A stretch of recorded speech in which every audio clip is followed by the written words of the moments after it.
Hi hello ಎಲ್ರಿಗೂ ನಮಸ್ಕಾರ. ಜೈ ಹಿಂದ್. ನಾವು ಇವತ್ತಿನ ದಿನ ಈ ಒಂದು ವಿಡಿಯೋದಲ್ಲಿ ಏನ್ ನೋಡೋಣಪ್ಪ ಅಂದ್ರೆ ಅಗ್ನಿವೀರ್ ಜಿಡಿ ಬಗ್ಗೆ ನಾವು ಈ ಒಂದು ವಿಡಿಯೋದಲ್ಲಿ ಫುಲ್ ಆಗಿ ತಿಳ್ಕೊಳ್ಳೋಣ.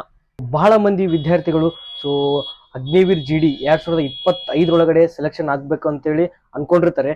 ಸೊ ಅವ್ರಿಗೆ ಏಜ್ ಬಗ್ಗೆ ಡೌಟ್ ಆಗಿರ್ಬೋದು, ಹಾಗೇನೆ ಸಿಲೆಬಸ್ ಬಗ್ಗೆ ಆಗಿರ್ಬೋದು, ಹಾಗೇನೆ ಎಜುಕೇಶನ್ ಮತ್ತೆ ಕ್ವಾಲಿಫಿಕೇಶನ್ ಬಗ್ಗೆ ಆಗಿರ್ಬೋದು, ಅಪ್ಲಿಕೇಶನ್ ಡೇಟ್ ಬಗ್ಗೆ ಆಗಿರ್ಬೋದು, ಬಹಳ ಡೌಟ್ ಐತಿ. ಸೊ ಹಾಗಾಗಿ ಈ ಒಂದು ವಿಡಿಯೋದಲ್ಲಿ ನಾವು ಇದ್ರ ಬಗ್ಗೆ ಎಲ್ಲ ಸಂಪೂರ್ಣವಾಗಿ ತಿಳ್ಕೊಳ್ಳೋಣ. ಹಾಗಿದ್ರೆ ಇನ್ನೇನಕ್ಕೆ ವೇಟ್ ಮಾಡೋದು, ಸೊ ಬೇಗನೆ ಈ ಒಂದು ವಿಡಿಯೋನ ಸ್ಟಾರ್ಟ್ ಮಾಡೋಣ. ಸೊ ಅಗ್ನಿವೀರ್ 2025 ನಾವು ಯಾವ ರೀತಿ ಸೆಲೆಕ್ಷನ್ ಆಗ್ಬೇಕಂತೇಳಿ ಸೊ ಈ ಒಂದು ವಿಡಿಯೋದಲ್ಲಿ ಸಂಪೂರ್ಣವಾಗಿ ನಾವು ತಿಳ್ಕೊಳ್ಳೋಣ. ಹಾಗೇನೆ ಆರ್ಮಿ ಒಳಗಡೆ ಆಗಿರ್ಬೋದು, ಇಲ್ಲ ಸೆಂಟ್ರಲ್ ಗೌರ್ಮೆಂಟ್ ಒಳಗಡೆ ಆಗಿರ್ಬೋದು, ಸೊ ಯಾವುದೇ ರೀತಿಯ ಹೊಸ ಅಪ್ಡೇಟ್ ಬಂದ ತಕ್ಷಣ ಸೊ ನಾನು ಈ ಒಂದು ಯೂಟ್ಯೂಬ್ ಚಾನಲ್ ಅಪ್ಡೇಟ್ ಮಾಡ್ತೀನಿ.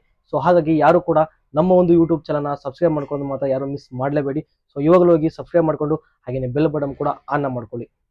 ಹಾಗೇನೆ ನಾವೇನೋದು 2025 ಅಗ್ನಿವೀರ್ ಜಿಡಿ ಸೆಲೆಕ್ಷನ್ ಪ್ರೊಸೆಸ್ ಯಾವ ರೀತಿ ಇರುತ್ತಪ್ಪ ಅಂದ್ರೆ, ಸೊ ಮೊದಲೇದಾಗಿ ನಾವು ಅಪ್ಲಿಕೇಶನ್ ಫಿಲ್ ಮಾಡಬೇಕಾಗುತ್ತೆ. ಸೊ ಅಪ್ಲಿಕೇಶನ್ ಫಿಲ್ ಆದ್ಮೇಲೆ ಆನ್ಲೈನ್ ಬೇಸ್ ಎಕ್ಸಾಮ್ ಇರುತ್ತೆ. ಸೊ ಇದನ್ನ ನೀವು ಕಂಪ್ಯೂಟರ್ ಒಳಗಡೆ ಬರೀಬೇಕಾಗುತ್ತೆ. ಸೊ ಇದಾದ್ಮೇಲೆ ನಿಮಗೆ ಫಿಸಿಕಲ್ ಇರುತ್ತೆ.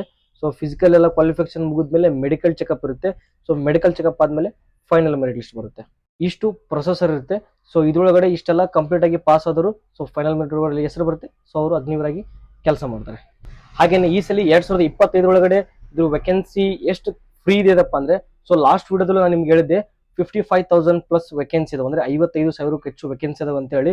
ಸೊ ನಿಮ್ಗೆ 50,000ಕ್ಕೂ ಹೆಚ್ಚು ವೇಕೆನ್ಸಿ ಈ ಸಲ ಸಿಕ್ಕೇ ಸಿಗುತ್ತೆ. ಹಾಗಾಗಿ ಇನ್ನೂ ಯಾರೆಲ್ಲ ತಯಾರಿ ಮಾಡ್ತಿಲ್ಲ, ಸೊ ಇವಾಗ್ಲಿಂದಾನೇ ನಿಮ್ಮ ಒಂದು ತಯಾರಿನ ಸ್ಟಾರ್ಟ್ ಮಾಡ್ಕೊಳ್ಳಿ. ಸೊ ಇದೊಂದು ಗೋಲ್ಡನ್ ಅಪರ್ಚುನಿಟಿ ಅಂತ ಹೇಳ್ಬೋದು. ಸೊ 17 ಏಜಿನ ಮೇಲ್ಪಟ್ಟು ಯಾರಲ್ಲಿದೆಲ್ಲ ಸೊ ಎಲ್ಲರೂ ಬೇಗ ಇವತ್ತಿನಿಂದಾನೇ ಸೊ ನಿಮ್ಮ ಒಂದು ಸ್ಟಡಿನ ಸ್ಟಾರ್ಟ್ ಮಾಡಿ. ಸೊ ಟೋಟಲ್ ಆಗಿ 50,000ಕ್ಕೂ ಹೆಚ್ಚು ವೇಕೆನ್ಸೀಸ್ ಅಲ್ಲಿ ಬರ್ತಾ ಇರೋದು. ಸೊ ಇದೆಲ್ಲ ಯಾವ ಒಂದು ಬೇಸ್ ಮೇಲೆ ಇರುತ್ತಪ್ಪ ಅಂದ್ರೆ ಯಾರೋ ವೈಸ್ ಇರುತ್ತೆ. ಸೊ ಯಾರೋ ಅಂದ್ರೆ ನಮ್ಗೆ ಇಂಡಿಯಾದ ಒಳಗಡೆ ಮಿನಿಮಮ್ ಆಗಿ 70ರಿಂದ 75 ಯಾರೋ ಅದವು. ಸೊ ಇದ್ರ ಪ್ರಕಾರ ಅವರು ಡಿವೈಡ್ ಮಾಡಿ ಒಂದು ವೇಕೆನ್ಸಿನ ತುಂಬಿಕೊಳ್ತಾರೆ. ಹಾಗೇನೆ ಅಗ್ನಿವೀರ್ ಜಿಡಿ ನೀವೇನಾದ್ರು ಅಪ್ಲಿಕೇಶನ್ ಹಾಕ್ಬೇಕಪ್ಪ ಅಂದ್ರೆ ಕಡ್ಡಾಯವಾಗಿ SLC ಮುಗಿದಿರಬೇಕು.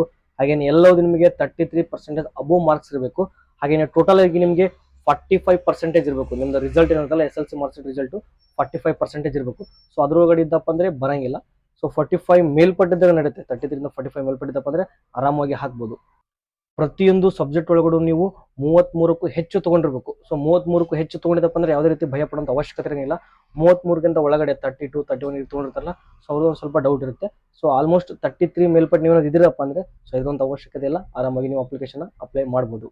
ಹಾಗೇನೆ ಎಕ್ಸಾಮ್, ಸೊ ಎಕ್ಸಾಮ್ ಯಾವ ರೀತಿ ಇರುತ್ತಪ್ಪ ಅಂದ್ರೆ ಟೋಟಲ್ ಆಗಿ ನಿಮಗೆ 50 ಕ್ವಶನ್ಸ್ ಇರ್ತವೆ. ಸೊ 50 ಕ್ವಶನ್ಗೆ 100 ಮಾರ್ಕ್ಸ್ ಇರುತ್ತೆ. ಅಂದ್ರೆ ಒಂದು ಕ್ವಶನ್ಗೆ 2 ಮಾರ್ಕ್ಸ್ ಇರುತ್ತೆ. ಆಮೇಲೆ ಇದ್ರ ಟೈಮ್ ನಿಮಗೆ 60 ಮಿನಿಟ್ ಟೈಮ್ ಇರುತ್ತೆ, ಅಂದ್ರೆ 1 ತಾಸು ಟೈಮ್ ಇರುತ್ತೆ ನಿಮ್ಗೆ ಇದ್ರೊಳಗೆ. ಹಾಗೇನೆ ನೆಗೆಟಿವ್ ಮಾರ್ಕ್ಸ್ ಎಷ್ಟಿರುತ್ತಪ್ಪ ಅಂದ್ರೆ 0.25 ನೆಗೆಟಿವ್ ಮಾರ್ಕ್ಸ್ ಇರುತ್ತೆ. ಹಾಗೇನೆ ಸಿಲೆಬಸ್ ಯಾವ ರೀತಿ ಇರುತ್ತಪ್ಪ ಅಂದ್ರೆ general knowledge. So general knowledge ನಮಗೆ 15 ಕ್ವಶನ್ ಇರುತ್ತೆ. ಆಮೇಲೆ ಜನರಲ್ ಸೈನ್ಸ್ 15 ಕ್ವಶನ್ ಇರುತ್ತೆ. ಆಮೇಲೆ ಮ್ಯಾಥ್ಸ್ 15 ಕ್ವಶನ್ ಇರುತ್ತೆ. ಆಮೇಲೆ ರೀಸನಿಂಗ್ 5 ಕ್ವಶನ್ ಇರುತ್ತೆ. ಟೋಟಲ್ ಆಗಿ 50 ಕ್ವಶನ್ಸ್ ಇರುತ್ತೆ. ಹಾಗೇನೆ ಬೆಸ್ಟ್ ಬುಕ್, ನಿಮ್ಗೆ ಓದ್ಲಿಕ್ಕೆ ಬೆಸ್ಟ್ ಬುಕ್ ಯಾವ್ದಪ್ಪ ಅಂದ್ರೆ ಸೊ ನಿಮ್ಗೆ SK ಬುಕ್ ಅಂತ ಹೇಳಿ ಬರುತ್ತೆ. ಅದರೊಳಗಡೆ ನೀವು ಓಲ್ಡ್ ಸಿಲೆಬಸ್ ತಗೊಳೋದಲ್ಲ. ಸೊ ಈ ಸಲ 2025 ಅಂದ್ರೆ ಇವಾಗ 2024 ಒಳಗಡೆ ಯಾವ ರೀತಿ ಯಾವೆಲ್ಲ ಎಕ್ಸಾಮ್ ಮುಗಿದವಲ್ಲ, ಸೊ ಅದ್ರ ಒಂದು ರಿಲೇಟೆಡ್ ಕ್ವಶನ್ಸ್ ತೆಗೆದಿರ್ತಾರೆ 2025. ಸೊ ಆಲ್ಮೋಸ್ಟ್ ಆಗಿ ನೀವು SK ಬುಕ್ ನ 2025 ತಗೊಳ್ಳಿ. ನೀವು ಓಲ್ಡ್ ಸಿಲೆಬಸ್ 2024 ತಗೊಳಕ್ ಹೋಗ್ಬೇಡ್ರಿ. ಸೊ ಯಾಕಪ್ಪ ಅಂದ್ರೆ ಸಿಲೆಬಸ್ ಸ್ವಲ್ಪ ಚೇಂಜಸ್ ಇರ್ತಾವೆ. ಹಾಗಾಗಿ 2025 ನೋಡಿ, ಡೇಟ್ ಆಫ್ ಬರ್ತ್ ನೋಡಿ ಆಮೇಲೆ ನೀವು ಆ ಒಂದು ಬುಕ್ ನ ಪರ್ಚೇಸ್ ಮಾಡಿ. ಆಮೇಲೆ SK ಬುಕ್ ಆಗಿರ್ಬೋದು. ಹಾಗೆ ಯೂಟ್ಯೂಬ್ ಒಳಗಡೆ ಬಹಳ ಕ್ಲಾಸ್ ನಡೀತಾವು. ಹಿಂದಿ ಒಳಗಿರ್ತಾವು, ಕನ್ನಡದೊಳಗೂ ಇರ್ತಾವು. ಕನ್ನಡದೊಳಗೂ ಬಹಳ ಚಾನಲ್ಸ್ ಅದು. ಯುವರತ್ನ ಕರಿಯರ್ ಅಕಾಡೆಮಿ ಆಗಿರ್ಬೋದು, ಗ್ಲೋಬಲ್ ಎಜುಕೇಶನ್ ಆಗಿರ್ಬೋದು. ಸೊ ಈ ರೀತಿ ಬಹಳ ಯೂಟ್ಯೂಬ್ ಚಾನಲ್ಸ್ ಅದು. ಸೊ ಅದನ್ನ ನೋಡ್ಬೋದು ನೀವು. ಹಾಗೇನೆ ಹೈಟ್ ಬಗ್ಗೆ ಬಹಳ ಮಂದಿ ಡೌಟ್ ಇರುತ್ತೆ. ಸೊ ಹೈಟ್ ಮಿನಿಮಮ್ ಆಗಿ 166 ಸೆಂಟಿಮೀಟರ್ ಅಂತೂ ಕಡ್ಡಾಯವಾಗಿ ಇರಲೇಬೇಕು. ಸೊ ಅದಕ್ಕೆ ನಿಮಗೆ 1 ಸೆಂಟಿಮೀಟರ್ ಕಡಿಮೆ ಇದ್ರೂ ಕೂಡ ಸೆಲೆಕ್ಷನ್ ಆಗೋದು ಬಹಳ ಡೌಟ್ ಇರುತ್ತೆ. ಸೊ 1 ಸೆಂಟಿಮೀಟರ್ ಒಳಗ ನಮ್ಮ ಫ್ರೆಂಡ್ಸ್ ಇರ್ಬೋದು, ಪರಿಚಯ ಇದ್ದವರಾಗಿರ್ಬೋದು, ಬಹಳ ಜನ ಬಂದಿದ್ದಾರೆ. ಯಾಕಂದ್ರೆ ಸೊ ಲಾಸ್ಟ್ ಟೈಮ್ ನಾನು ಹೊರಗಡೆ ಬಂದಿನಿ 165 ಹೈಟ್ ಇದ್ರು ಕೂಡ ನನ್ನ ಫೇಲ್ ಮಾಡಿದೆ. ಒಂದು ಅರ್ಧ ಸೆಂಟಿಮೀಟರ್ ಹೆಚ್ಚು ಕಡಿಮೆ ಅಂದ್ರೆ 165.5 ನಂದಿರೋದು. ಸೊ ಅದ್ರೊಳಗಡೆ ನಿಮ್ಗೆ ಅರ್ಧ ಸೆಂಟಿಮೀಟರ್ ಬಂದಿರೋದಕ್ಕೂ ಅವರು ಅದ್ರೊಳಗಡೆ ಮೆನ್ಷನ್ ಮಾಡಿದ್ದು 165 ಅಂತ ಮೆನ್ಷನ್ ಮಾಡಿ ಫೇಲ್ ಅಂತ ಇದು ಮಾಡ್ತಾರೆ. ಸೊ ನಿಮ್ಗೆ 165 ಮೇಲ್ಗಡೆ ನೀವು ಒಂದು 5 mm ಜಾಸ್ತಿ ಇದ್ರು ಕೂಡ ಅವ್ರು ನಿಮ್ಗೆ ಅದನ್ನ 165 ಅಂತ ಕನ್ಸಿಡರ್ ಮಾಡ್ತಾರೆ. ಸೊ ಯಾರೆಲ್ಲ ಹೈಟ್ ಕಡಿಮೆ ಇತ್ತು, ಸೊ ನಿಮ್ಗೆ ಇನ್ನು ಬೆಳೆ ಏಜ್ ನಿಮ್ಗೆ 21 ಏಜ್ ವರೆಗೂ ನಿಮ್ಗೆ ಬೆಳೆ ಏಜ್ ಇರುತ್ತೆ. ಸೊ ಆದಷ್ಟು ಟ್ರೈ ಮಾಡ್ರಿ. ತಕ್ಕಂಗ ಪ್ರೋಟೀನ್ಸ್, ವಿಟಮಿನ್ಸ್ ಏನಿರ್ತಾವಲ್ಲ, ಸೊ ಅವೆಲ್ಲ ತಗೊಂಡ್ರೆ ನೀವು 100% ಆರ್ಡರ್ ಮಾಡಿದಪ್ಪ ಅಂದ್ರೆ 1 ಸೆಂಟಿಮೀಟರ್ ಹೆಚ್ಚಿಗೆ ಆಗೇ ಆಗುತ್ತೆ. ಸೊ ಹಂಗಾಗಿ ಮಿನಿಮಮ್ ಆಗಿ 160 ಅಂತ ಇರಲೇಬೇಕು. ಸೊ ಇವಾಗ್ಲಿದ್ದಾನೆ ತಯಾರಿ ಸ್ಟಾರ್ಟ್ ಮಾಡ್ರಿ, ಯಾಕಂದ್ರೆ ಫಿಸಿಕಲ್ ಮುಂದ್ಗಡೆ ನೀವು ಇನ್ನೂ ಒಂದು ತಿಂಗಳದಾಗ ಹೈಟ್ ಮಾಡ್ಬೇಕಂದ್ರೆ ಅದು ಆಗಂಗಿಲ್ಲ. ಸೊ ಹಂಗಾಗಿ ಇವಾಗ್ಲಿದ್ದಾನೆ ನೀವು ಸ್ಟಾರ್ಟ್ ಮಾಡಿ, ಅಂದ್ರೆ ಹೈಟ್ ಕಡಿಮೆ ಇತ್ತಪ್ಪ ಅಂದ್ರೆ. ಹಾಗೇನೆ ಏಜ್ 1 ಅಕ್ಟೋಬರ್ 2004 ಹಿಡಿದು 1 ಏಪ್ರಿಲ್ 2008 ಒಳಗಡೆ ಯಾರೆಲ್ಲ ಬರ್ತಾರಲ್ಲ, ಸೊ ಇವರೆಲ್ಲ ಆರಾಮಾಗಿ ಅಪ್ಲೈ ಮಾಡ್ಬೋದು. 17 ವರೆಯಿಂದ 21 ಏಜ್ ಒಳಗಡೆ ಇದ್ದರದು ಆರಾಮಾಗಿ ಅಪ್ಲೈನ ಮಾಡ್ಬೋದು. ಸೊ ಅದ್ರಿಗಿನ ಮೇಲ್ಪಟ್ಟಿರೋರು ಅವರು ಒಂದು ಎದರಂತ ಅವಶ್ಯಕತೆ ಇಲ್ಲ. ಸೊ ನೆಕ್ಸ್ಟ್ ಬೇರೆ ಎಲ್ಲ ಇರ್ತವೆ, ಸೊ ಅದ್ರೊಳಗಡೆ ಟ್ರೈ ಮಾಡ್ಬೋದು. ಇನ್ನೂ ನಿಮ್ದು ಏಜ್ ಬರ್ತಾ ಇಲ್ಲಪ್ಪ ಅಂದ್ರೆ ನೀವು ಸ್ವಲ್ಪ ವೇಟ್ ಮಾಡಿ. ಸೊ ಬೇರೆ ಅಪ್ಲಿಕೇಶನ್ ಬರ್ತಿರ್ತವೆ, ಸೊ ಅದನ್ನು ಅಪ್ಲೈ ಹಾಗೆ. ಬಹಳ ವಿದ್ಯಾರ್ಥಿಗಳು ಕ್ವಶನ್ ಮಾಡ್ತಿರೋದು ಏನಪ್ಪಾ ಅಂದ್ರೆ, ಆಮೇಲೆ ಕಮೆಂಟ್ ಮಾಡ್ತಿರೋದು ಏನಪ್ಪಾ ಅಂದ್ರೆ, ಅಗ್ನಿವೀರ್ 2025 ಅಪ್ಲಿಕೇಶನ್ ಯಾವಾಗ ಸ್ಟಾರ್ಟ್ ಆಗುತ್ತೆ ಅಂತ ಹೇಳಿ. ಸೊ ಈ ಒಂದು ಅಪ್ಲಿಕೇಶನ್ ಯಾವಾಗ ಸ್ಟಾರ್ಟ್ ಆಗುತ್ತಪ್ಪ ಅಂದ್ರೆ ಫೆಬ್ರವರಿ ಲಾಸ್ಟ್ ವೀಕಲ್ಲಿ ಆಗ್ಬೋದು. ಸೊ ಒಂದೆರಡು ದಿನ ಹೆಚ್ಚು ಕಡಿಮೆ ಆಗ್ಬೋದು.